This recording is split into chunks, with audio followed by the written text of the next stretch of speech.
आतापर्यंतच्या प्रत्येक निवडणुकीपेक्षा यावेळची निवडणूक ही वेगळी आहे। या निवडणुकीमध्ये महायुतीचे उमेदवार राजेशजी क्षीरसागर हे 50,000 पेक्षा जास्त मतांनी निवडून येतील, कारण महायुतीच्या सर्व कार्यकर्त्यांनी जीवाचं रान केलेलं आहे आणि विकासाच्या जोरावरती महायुतीचा विजय हा निश्चित आहे। या ठिकाणी विरोधी पक्षाचे जे काही उमेदवार आहेत ते कुणी आत बघितलेलेच नाहीत, म्हणजे डिपॉझिट जप्त होत्या का काय अशा पद्धतीची परिस्थिती या कोल्हापूर उत्तरमध्ये आहेत। आणि आमचे उमेदवारांनी केलेलं आमदार नसताना 5 वर्षात केलेलं काम हे एवढं प्रचंड काम आहे आणि राजेशजी क्षीरसागर हे निवडून येतील, आमदारच नव्हे तर ते मंत्री होतील यामध्ये शंका नाही।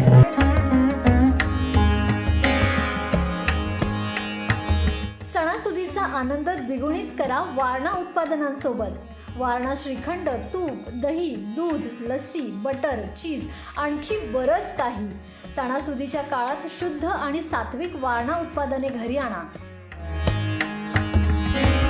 वारणा, आनंद अस्सल चवीचा।